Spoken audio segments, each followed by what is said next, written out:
Hello दोस्तों, स्वागत है आप सभी लोगों का राजस्थान एकेडमी पर। मैं प्रवीण सिंह आप सभी लोगों के साथ में, जैसा कि आप सभी लोग जानते हैं, एनवीएस लैब अटेंडेंट के लिए लगातार सब्जेक्ट स्पेसिफिक नॉलेज वाला जो पोर्शन है उसकी क्लासेस लेकर के आ रहा हूं। और ये पोर्शन आप लोगों के एग्जाम के अंदर 60 मार्क्स का है, यानी 60 नंबर का रहने वाला है। और इसके अंतर्गत आपको फिजिक्स, केमिस्ट्री और बायोलॉजी तीन सब्जेक्ट को पढ़ना है।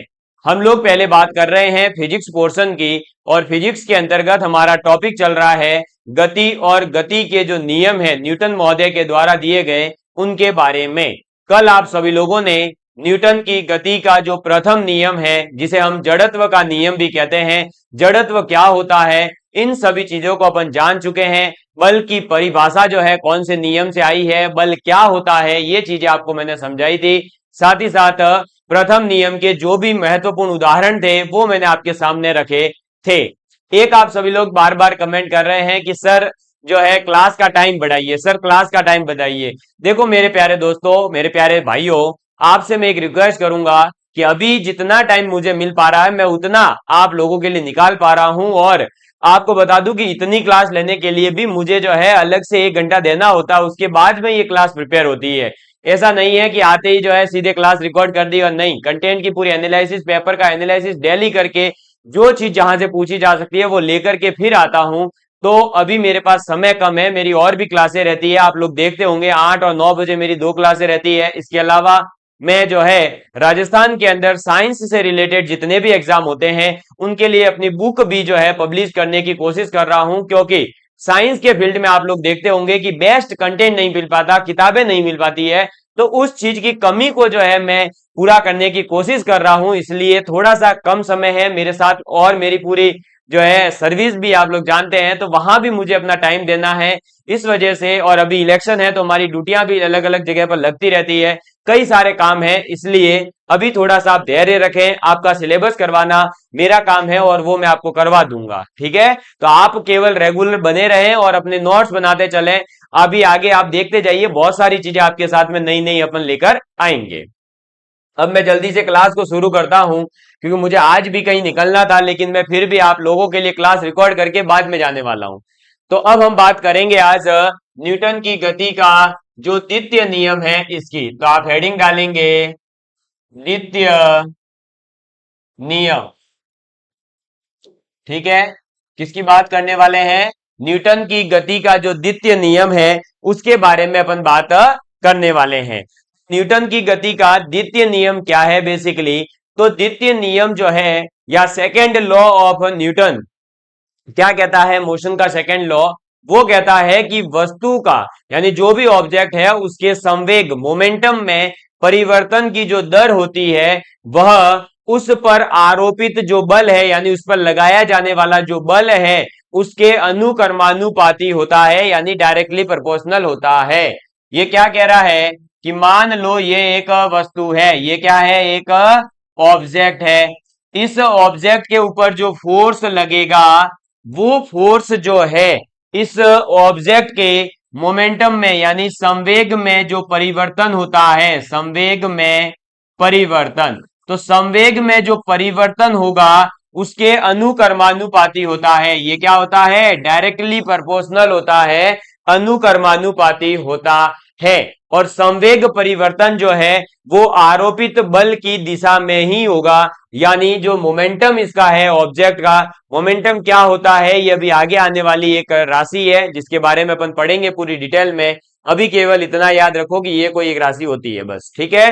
तो संवेग में परिवर्तन जो होता है वस्तु के, वह किस दिशा में होगा? जिस दिशा में बल लग रहा है, यानी इस दिशा में लग रहा है तो इसी दिशा में इसके संवेग में परिवर्तन होगा। और जो आरोपित बल है वो इस संवेग में परिवर्तन की जो दर होगी उसके क्या होगा? इसके अनुकर्मानुपाती होता है, यानी डायरेक्टली प्रोपोर्शनल होगा। समझ में आ गई बात? ठीक है। अब इसको आप एक बार लिख लीजिए तो आपको अच्छे से क्लियर हो जाएगा, ठीक है। चलो, तो आप लिखेंगे अब इसको कि द्वितीय नियम क्या कहता है हमें? तो वस्तु के संवेग, वस्तु के संवेग, वस्तु के संवेग यानी मोमेंटम में में परिवर्तन, मोमेंटम में परिवर्तन की दर, संवेग में परिवर्तन की दर उस पर आरोपित, उस पर आरोपित, उस पर आरोपित, उस पर आरोपित बल, उस पर आरोपित बल के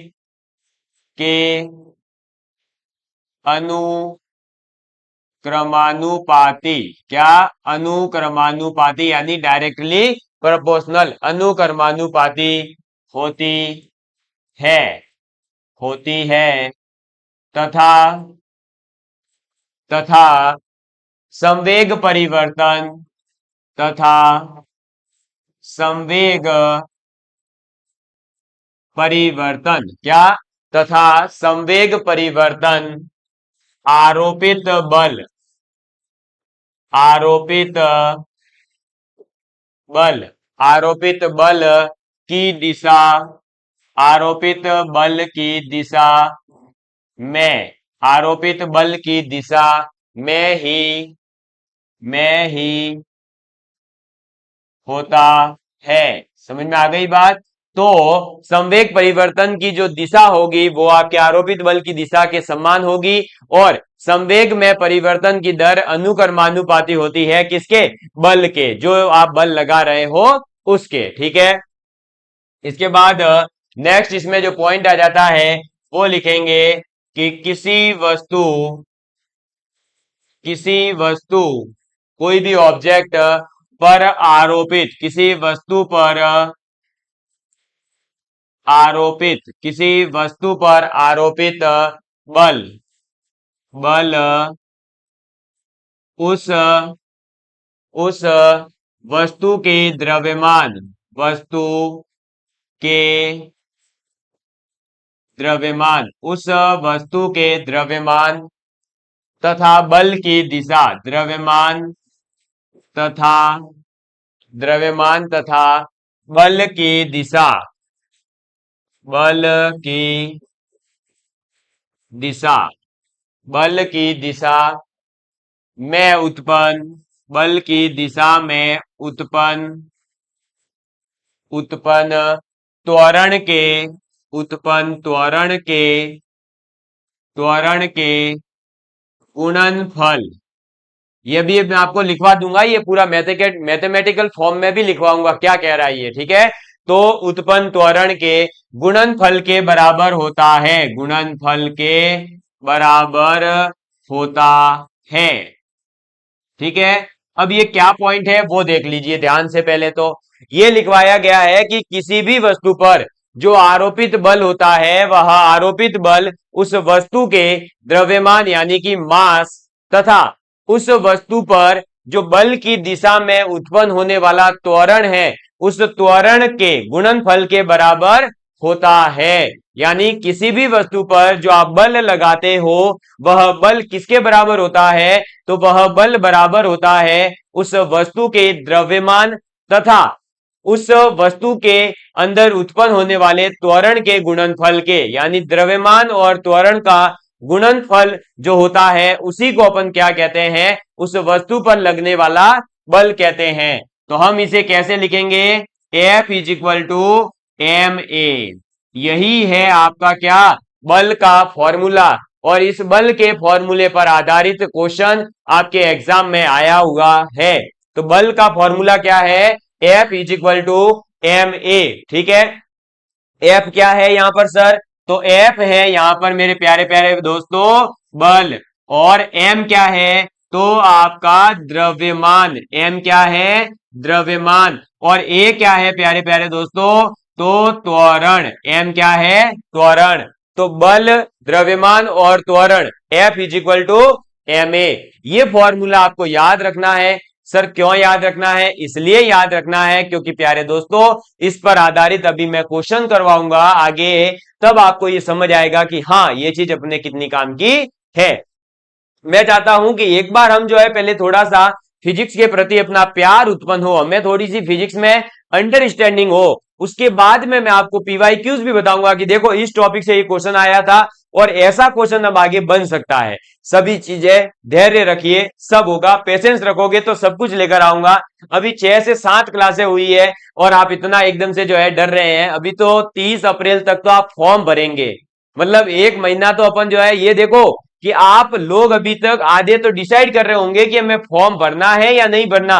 तब तक तो हम जो है 30 अप्रैल तक फिजिक्स पूरी कर चुके होंगे, मतलब एक सब्जेक्ट तो अपनी पूरी हो गई होगी, तो अपन कितना आगे है उनसे। और आगे रहने पे ही तो सिलेक्शन होता है, तो अपना सिलेक्शन अपन करवा सकते हैं अगर अपन कंटिन्यूटी के साथ में पढ़ते रहेंगे तो। ठीक है, चलिए अब हम आगे बात करते हैं। इसको एक बार आप स्क्रीनशॉट लेना चाहो तो जल्दी से ले लीजिए, फिर मैं द्वितीय नियम के जो उदाहरण है वो आपको लिखवा देता हूं। अब आप इसके उदाहरण लिखेंगे, बहुत ही शानदार शानदार से उदाहरण लेकर के आया हूं मैं आपके लिए। लिखेंगे उदाहरण, इसमें पहला उदाहरण आप लिखेंगे समान वेग से, समान वेग से, क्या, समान वेग से आती हुई, समान वेग से आती हुई क्रिकेट गेंद, क्रिकेट गेंद, ये अभी समझा दूंगा कैसे हुआ, पहले एक बार लिख लो। तो समान वेग से आती हुई क्रिकेट गेंद एवं टेनिस, क्रिकेट की एक गेंद ली और एक अपन ने क्या ली, टेनिस गेंद ली है। ठीक है, तो क्रिकेट गेंद एवं टेनिस गेंद में से, में से, टेनिस गेंद में से टेनिस गेंद को, टेनिस गेंद को, टेनिस गेंद को कैच करना यानी पकड़ना। ठीक है, कैच, एक कैच करना आसान होता है। ठीक है, समझ में आ गई बात।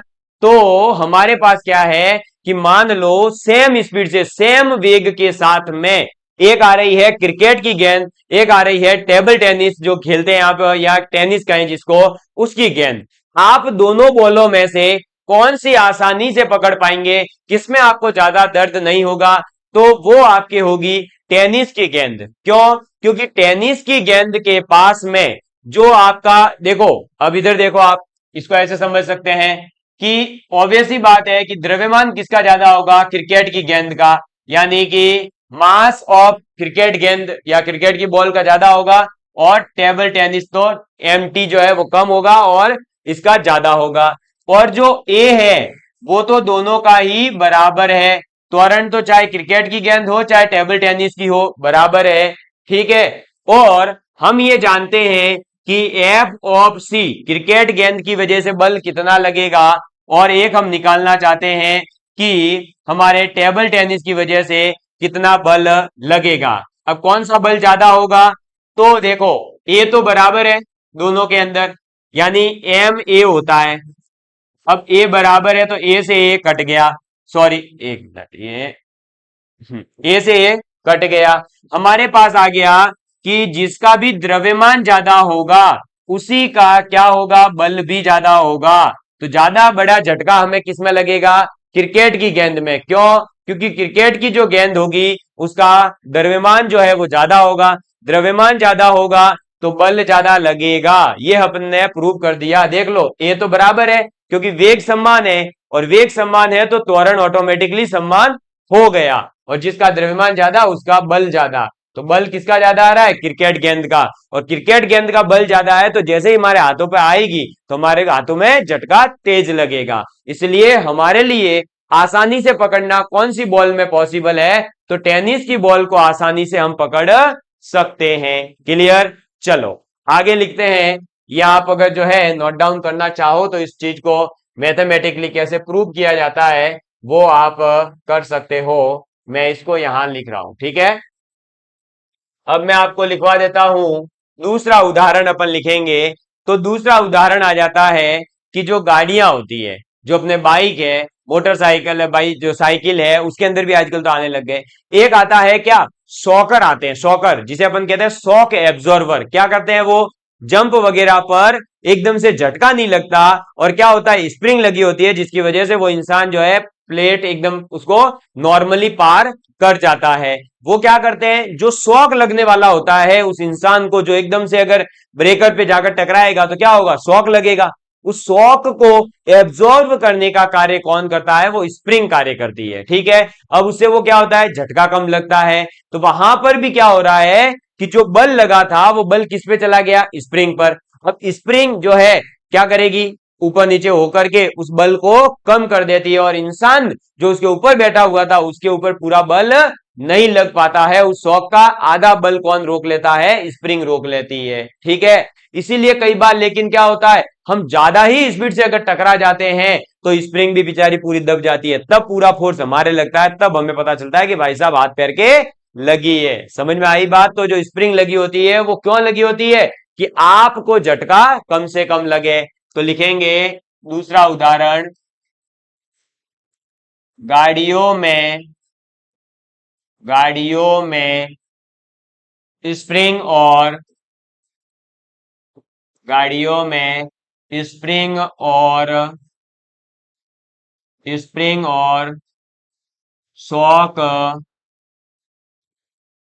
ऑब्जर्व, क्या क्या क्या है, एब्जॉर्बर होता है, ऑब्जर्वर नहीं होता है। देखो आधे तो यूं ही मतलब है, एब्जॉर्बर होता है, एब्जॉर्बर यानी जो उसको खाए, एब्जॉर्बर। ठीक है, ऑब्जर्वर नहीं, ऑब्जर्वर मतलब तो होता है देखने वाला, एब्जॉर्बर मतलब कि उसको क्या करने वाला, शोषित करने वाला, अवशोषित करने वाला, उसको कम करने वाला।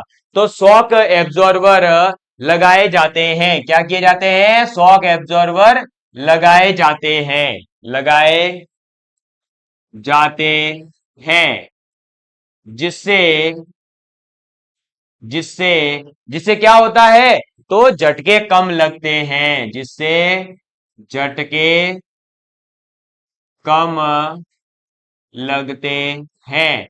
इसीलिए आपने देखा होगा, फॉर्च्यूनर जैसी जब बड़ी गाड़ी है वो जब अपने किसी भी ब्रेकर से क्रॉस होती है तो अंदर बैठे हुए इंसान को पता ही नहीं चलता है कि जो है यहां पर कोई ब्रेकर भी आया था। या जो बड़ी महंगी गाड़ियां आती है, मर्सिडीज, फॉर्च्यूनर, जैगवार, लैम्बोर्गिनी, ये सब जो गाड़ियां हैं, फोर्ड की गाड़ियां हो गई, इनके अंदर फिर क्यों नहीं पता चलता, क्योंकि सभी महंगी गाड़ियां हैं, और महंगी गाड़ियों की विशेषता ही ये होती है कि उसके अंदर बैठे हुए इंसान को ये जो ब्रेकर वगैरह आएंगे इनका कम एहसास हो।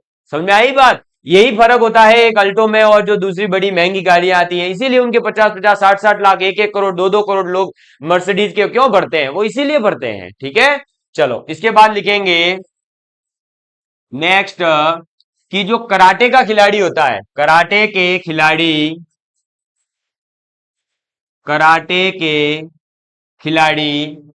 द्वारा कराटे के खिलाड़ी द्वारा हाथ से हाथ से एक ही झटके में हाथ से एक ही एक ही प्रहार या झटके, झटके मतलब एकदम से एक शॉट मारता है ऐसे। ठीक है, प्रहार या झटके से से से क्या करता है, ईंटों की पूरी पट्टी जो होती है उसी को तोड़ डालता है, ईंटों की पट्टी को तोड़ना। ठीक है, तो वो भी क्या करता है बेसिकली, कि जो ईंट की पट्टी बनी हुई है वो दोनों तरफ तो क्या होती है, जो है बैलेंस रहती है, लेकिन बीच में क्या होता है, स्पेस होता है। वो जैसे ही एक फोर्स मारता है तो नीचे वाली जो पट्टी होती है उस पर बल लगता है और वो टूट जाती है। वो जैसे ही टूटेगी बाकी सब ऑटोमेटिकली नीचे टूट जाती है। यहां पर भी जो कराटे के खिलाड़ी के द्वारा जो फिल्मों में कई बार दिखाया जाता है कि ऐसे मारते ही कितने चर एकदम से जो है टूट जाते पतरे, कई ऐसे मारते ही ट्यूबलाइटें फूट जाती है, वो सब एग्जाम्पल किसके हैं, वो सभी एग्जाम्पल न्यूटन की गति का जो द्वितीय नियम है उसी के एग्जाम्पल है।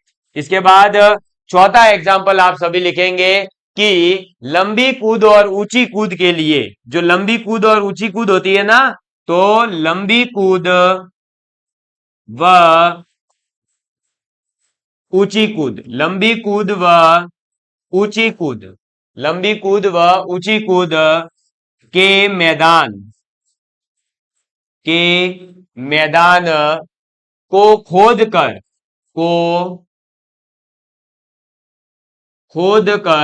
उसको खोद कर क्या करते हैं, हल्का किया जाता है। और हल्का करने का कारण क्या होता है, तो हल्का इसीलिए किया जाता है, हल्का किया जाता है जिससे क्या होगा कि चोट कम लगे, किया जाता है ताकि चोट कम लगे। सर इससे चोट कैसे कम लगती है, तो चोट कम लगे। अब इसमें क्या होता है बेसिकली कि देखिए, जैसे ही जो खिलाड़ी है वो लंबी कूद है, ऊंची कूद है, इसके लिए मैदान में आएगा और वो जैसे ही जंप मारेगा, तो जंप मारने पर मान लीजिए अपन एक एग्जांपल के लिए देखते हैं कि ये जो है एकदम से क्या करा, ये इतना मैदान है जिसको अपन ने खोखला कर दिया, ठीक है। और खोखला करेंगे तो ये क्या हो गया, देखो ऐसे मिट्टी जो है पूरी इस मैदान के अंदर उभर करके ऊपर आई होगी, ठीक है। अब उससे क्या हो गया, मिट्टी जो है एकदम गद्दे जैसी बन गई है। अब वो खिलाड़ी जैसे ही कूदता है, कूदने पर क्या होगा कि वो जो मिट्टी है वो वापस नीचे जाने पर एक टाइम लेगी, और टाइम लेगी तो उसको एकदम से झटका नहीं लगेगा, बल्कि उसको क्या होगा, कम बल ताकत जो है लगा, एक तो क्या होगा, कूद जाएगा आराम से, उसको टेंशन नहीं होगी, उसको लगेगी भी कम। और साथ ही साथ अगर लगेगी भी तो क्या होगा कि एक मतलब माइनर सी चीजें लगे, ऐसा नहीं होगा एकदम झटका नहीं खाएगा उसका शरीर कि हड्डी वगैरह टूट जाए, ऐसा उसके साथ नहीं होता है। उसका कारण क्या है कि वो जो आपकी मिट्टी है उसको हल्का कर दिया गया था, अब वो गद्दे के रूप में हो गई थी, तो वो क्या होता है, टाइम मिल जाता है उसको, जैसे टकराता है नीचे दबता है तो उसे क्या, खोखलेपन की वजह से कम लगता है, और वहां पर बल क्या होगा, कम लगाएगी, ये अर्थ जो होगी वो बल कम लगाती है और इंसान को कम लगेगा, ठीक है। ये सिर्फ इसके लिए था। चलो नेक्स्ट, इसके बाद में अपने पास में कौन सा एग्जाम्पल था, जो भी एग्जाम्पल था आगे लिख लेंगे आप। अब स्टार करके एक और एग्जाम्पल है इसी का, ठीक है, पांचवा एग्जाम्पल होगा शायद। तो पांचवा एग्जाम्पल है कि अधिक गहराई पर अगर हमें क्या करना है, कील जो है, मान लो ये पेन है, इसको मुझे क्या करना है, अधिक गहराई तक जो है अंदर फिट करना है, ठीक है। तो मैं क्या करूंगा, भारी हथौड़ा लेकर के उसको जो है ऐसे मारूंगा तभी तो जाएगा, क्या ऐसे करूंगा टिपू टिपू टिपू टिपू तो कभी नहीं जाएगी ये पेन इसके अंदर। लेकिन अगर मैं हथौड़ा लेकर के एक मारूंगा तो सीधे अंदर। तो क्या लिखेंगे, अधिक गहराई, अधिक गहराई, क्या, अधिक गहराई तक, अधिक गहराई तक कील को गाड़ने के लिए, कील को गाड़ने के लिए, अधिक गहराई तक कील को गाड़ने के लिए भारी हथौड़े, भारी हथौड़े का, भारी हथौड़े का प्रयोग, भारी हथौड़े का प्रयोग किया जाता है। क्या किया जाता है, भारी हथौड़ा जो है वो हम यूज में लेते हैं, जिससे कि क्या हो कि वो कील जो है आराम से उसके अंदर पूरी चली जाए। क्लियर।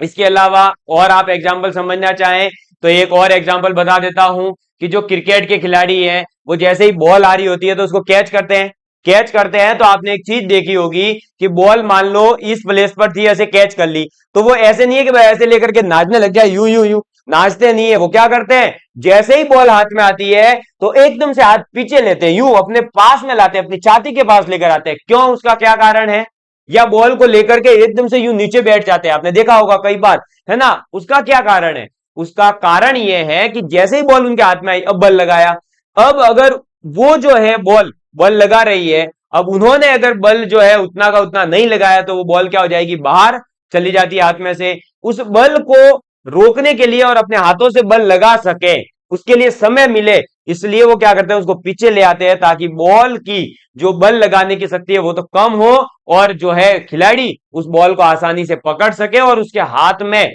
चोट भी नहीं आए। ये कारण होता है, इसी वजह से वो खिलाड़ी जैसे बॉल को पकड़ते हैं और पकड़ते यूं पीछे करते हैं और नीचे बैठने का प्रयास करते हैं। समझ में आ गई बात? तो वहां पर भी जो है आप फिजिक्स सीख सकते हैं। इसीलिए कहा जाता है कि फिजिक्स एक ऐसा सब्जेक्ट है जिसे आप दैनिक जीवन में अगर अपने आसपास की होने वाली घटनाओं को ही अगर देखते रहोगे, आसपास की जितनी घटनाएं हो रही है दिन भर में, उनको लिखिए, उनके पीछे फिजिक्स के जो नियम है उनको समझ लीजिए, आपका कंपटीशन में कोई क्वेश्चन गलत नहीं होगा। अभी आप आगे आगे देखते जाओगे कैसे कैसे जो है हमारे दैनिक जीवन के अंदर फिजिक्स हमारे उपयोग में आती है। इसी के साथ आज जो है हमारे न्यूटन के गति का जो द्वितीय नियम था वो होता है समाप्त। क्लियर? तो अब हम जो है न्यूटन के गति के तृतीय नियम को पढ़ेंगे और इस तृतीय नियम को अपन पढ़ेंगे अगली क्लास में। ये मत कहिएगा कि सर लंबी क्लास लीजिए, पहले ही बता दिया है, लंबी क्लास जरूर लेंगे, थोड़ा सा मुझे समय दीजिए, एक बार आप थोड़ा सा रूटीन में आइए, फिर आपके लिए लंबी क्लास की भी व्यवस्था कर रहे हैं। तो love you all of you. And एक ही बात मैं ये कहना चाहूंगा हमेशा आपके लिए कि बदल जाओ वक्त के साथ या फिर वक्त बदलना सीखो, इन मजबूरियों को मत कोसो, हर हाल में चलना सीखो, हर हाल में चलना सीखो। तो धन्यवाद। जय हिंद, जय भारत।